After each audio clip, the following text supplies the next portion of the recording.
Une zone de basse pression localisée au sud-est de Porto Rico pourrait se transformer en une onde tropicale dans les prochaines 24 heures. C'est ce qu'a indiqué le météorologue Rudolf Victor. Et selon le spécialiste, les conditions sont propices au développement des activités convectives, fortes pluies, orages et rafales de vent sur le pays. Cette dépression est en train de remonter vers le nord-ouest et devrait passer quelque part entre Porto Rico et la République dominicaine d'ici demain soir. Les conditions devraient être favorables pour une intensification de cette dépression, surtout à partir de l'onde tropicale qui se rapproche de l'est. Elle devrait former une seule avec cette dépression un peu au nord de la République dominicaine à partir de demain. La trajectoire officielle selon le National Hurricane Center fait la dépression passer, comme vous le voyez ici, quelque part entre Porto Rico et la pointe est de la République dominicaine, comme une tempête tropicale à partir de demain soir. Les conditions donc devraient être favorables pour les pluies sur la région du pays, mais le plus gros de la tempête ou de la dépression, si vous le voulez, restera sur la République dominicaine et sur Porto Rico. Le Premier ministre a procédé ce mercredi à l'installation du nouveau Conseil supérieur de l'administration publique en vue d'accélérer le processus de la réforme de l'appareil administratif de l'État. Laurent Lamotte a réitéré l'engagement de son gouvernement de doter le pays d'une administration publique efficace. Il a également présenté aux nouveaux conseillers tout un ensemble de mesures déjà adoptées par son administration pour la mise en œuvre de cette réforme de l'administration publique afin de recueillir leurs avis et recommandations. L'installation aujourd'hui du Conseil supérieur de l'administration et de la fonction publique marque fortement la volonté politique du gouvernement de mener à terme la réforme de l'État en Haïti. Et ces objectifs sont les suivants. Objectif 1, développer et valoriser les ressources humaines de la fonction publique. 2, rénover le cadre légal et harmoniser les missions des ministères et autres organismes gouvernementaux. 3, réorganiser et restructurer les services déconcentrés de l'État en vue d'assurer une meilleure gestion de proximité et de fournir des services de qualité à la population. Action 4. Répartir par la décentralisation les compétences et les responsabilités entre le centre et la périphérie. Action 5. Améliorer les conditions de travail par la modernisation du cadre physique et des moyens matériels. 6. Généraliser dans le système administratif l'utilisation des nouvelles technologies de l'information et de la communication de façon à améliorer la gestion publique et les relations avec les usagers. Je souhaite ainsi doter Haïti, doter notre pays le plus rapidement que possible d'une administration publique efficace en vue de redonner confiance aux citoyens, de préserver l'état de droit avec une fonction publique de qualité, honnête, au service de l'intérêt général. Ce conseil, tel qu'il est stipulé dans l'arrêté du 15 février 2008 portant son organisation et son fonctionnement, est l'instance de pilotage stratégique de la réforme de l'État. Présidé par le Premier ministre, le Conseil supérieur de l'administration et de la fonction publique est constitué de 12 membres, dont 7 ministères qui, à eux seuls, représentent 65% du total des agents publics. Il s'agit des ministères de l'économie, de l'intérieur, de la justice, de l'éducation, de l'agriculture, de la condition féminine et du droit de la femme, ainsi que de la santé. Les 5 autres membres sont des personnalités de la société civile. Ces derniers ont été nommés en raison de leurs compétences particulières ainsi que leurs connaissances en ce qui a trait aux attentes des usagers des services publics. Il s'agit de l'ex-premier ministre Michel Duvivier-Pierre-Louis, de l'ancienne ministre à la condition féminine Marie-Laurence Jocelyn-Lassègue et des citoyens Boniver Claude, Stéphane Cols et Joseph Payan. Ces personnes sont engagées pour une période de 3 ans. Le gouvernement canadien envisage de réduire substantiellement son aide matérielle et financière à Haïti selon des documents internes obtenus par le quotidien The Globe and Mail. Selon des documents rédigés en automne 2012 et obtenus par le quotidien, le gouvernement Harper a élaboré des plans pour réduire la contribution financière canadienne à Haïti à environ 90 millions de dollars par an. L'an dernier, l'aide canadienne totale versée à Haïti avoisinait les 205 millions de dollars, dont 150 millions en aide directe de l'Agence canadienne de développement international, ACDI. Il s'agirait là d'une réduction importante de l'aide canadienne au développement pour Haïti, qui a été pendant de nombreuses années une priorité pour le gouvernement du Canada. D'après The Globe and Mail, Ottawa estime qu'il a honoré son engagement de participer à la reconstruction d'Haïti après le tremblement de terre qui a dévasté le pays en 2010. Le seuil des 90 millions de dollars auquel Ottawa envisage de ramener son aide correspond donc à ce que le pays versait annuellement aux Haïtiens avant le tremblement de terre, a précisé le document obtenu par Le Quotidien. Un porte-parole du nouveau ministère des Affaires étrangères, du Commerce et du Développement, qui inclut dorénavant les responsables de l'ACDI, a par ailleurs indiqué la semaine dernière que l'aide canadienne destinée à Haïti faisait toujours l'objet de réexamen. Une centaine de projets de développement canadiens ont été donc recensés en Haïti en 2013, selon des informations compilées par le gouvernement fédéral.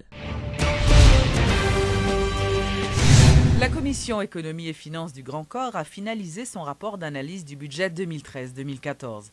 Beaucoup de modifications ont été apportées à cette loi de finances. Par exemple, la Commission recommande à l'Assemblée des sénateurs de rejeter le prélèvement par le gouvernement des droits de passeport, de boucherie et d'abattage. Certains tarifs douaniers, initialement augmentés dans le budget, ont été revus à la baisse. La loi de finances devra retourner à la Chambre des députés compte tenu des modifications opérées par les sénateurs. C'est rejet. Ce n'est pas que nous dit que mesures pas justifiées. Il y a des contraintes constitutionnelles qui empêchent le Sénat à voter. Et bien, je vais insister pour me dire. Article 217. Article 218 Constitution dit que toute démarche qui intéresse les finances locales, faut le gouvernement prévoir un mode de consultation des collectivités territoriales et il faut le consentement collectivité va prendre des mesures qui concernent ces collectivités. Or, l'on prend impôt locatif, l'on prend droit d'aliment, l'on prend droit de miotage des maisons, l'on prend certificat d'abattage de boucherie, l'on prend impôt sur les non bâtis, c'est des impôts communaux que vous avez, ou pas qu'à prendre impôt communal sans qu'on pas consulter, sans pas un consentement collectivité territoriale. Ça, c'est article 217 et 218 Constitution qui dit, donc Parlement tenu pour respecter les prescrits constitutionnels en la matière. Donc, tout le monde m'a annoncé que nous rejetons. Ça veut dire, comparativement à la façon Chambre des députés de voter budget, il y a des modifications profondes qui fait là-dedans, de sorte que si le Sénat a approuvé le budget, ça va impliquer un second vote à la Chambre des députés parce qu'un texte de loi, il répute loi que lorsqu'il est voté dans les mêmes termes par les deux chambres. On a jusqu'au 30 septembre pour que le budget soit approuvé par les deux chambres. Si, entre-temps, la Chambre des députés est allée en vacances comme prévu pour lundi, le président dispose toujours de prérogatives pour convoquer la liste extraordinaire pour compléter le processus de vote et éviter débat qui était fait dans la société l'année dernière lorsque le gouvernement a adopté un projet qui pas voté dans les mêmes thèmes par les deux chambres pour ne pas revivre même situation pour que tout le monde connaisse que le pays a une loi de finances qui voté par les deux chambres dans les mêmes thèmes et que le gouvernement est sorti du cadre informel et que le budget qu'il exécute soit un budget qui a été proposé par lui et modifié selon les propositions du Parlement par les deux chambres du Parlement et que le budget a complété le processus de vote. La Direction générale des impôts, la DGI, a perçu 15 920 millions de gourdes de taxes pour l'exercice en cours. L'information a été rapportée ce mercredi par le directeur général de l'institution, Jean-Baptiste Clark-Neptune. Comparé à l'exercice fiscal antérieur, ce montant accuse une augmentation de plus de 400 millions de gourdes. Résultat, c'est que la Direction générale des impôts, jusqu'à juillet, il percevoir 15 milliards 920 millions, alors que les prévisions étaient 15 milliards 800 millions. Donc ça veut dire que les écart positif, on surplus de 119 millions, de près de 119 millions de gourdes par rapport aux prévisions. Et par comparé aux réalisations de l'exercice antérieur, c'est 490 millions de gourdes en plus que l'administration a collecté. Ensuite, nous songeons qu'au cours de l'année à tout, Direction générale des impôts avec ministère des Finances a inauguré ça les e-déclaration. E-déclaration, m'a répété, il représentait l'avenir de l'administration fiscale. Là. E-déclaration, je dis à qui ça le permet tout faire. Il permet tout faire, ça la déclaration définitive d'impôt sur le revenu. Mais nous pas voulons arrêter là seulement avec elle. Nous voulons étendre à tout type d'impôts et de taxes généralement quelconque. Imaginons un moment pour arrêter la caillou ou faire licence en ligne, ou faire passeport en ligne, ou faire immatriculation et véhicule en ligne, ou font matricule fiscale en ligne. Ou est quantité de temps que ça peut permettre tout économiser et qui facilite que ça peut le barreau. Maintenant, pour que e-déclaration li intéressant pour contribuable là, il faut que la compagnie de e-paiement, il faut que le contribuable là capable de payer en ligne tout. Tout ça gagne des travail qu'a fait pour que dans un avenir pas trop lointain, nous mettons tout ça à disposition contribuable là. Parce que qui ça va le faire tout, non seulement là, il va harmoniser le rapport entre contribuable là avec administration, parce que c'est un logiciel, une machinerie qui résoudre problème qui entre contribuable là avec et administration. Deuxième bagage, il va éviter que l'administration ait trop de pression sur lui tout. La police nationale a déjà dépêché des unités spécialisées à Petit-Goâve afin de rétablir l'ordre selon le porte-parole de l'institution policière. Le calme est donc revenu dans ce secteur, mais la PNH n'a pas encore effectué d'arrestation.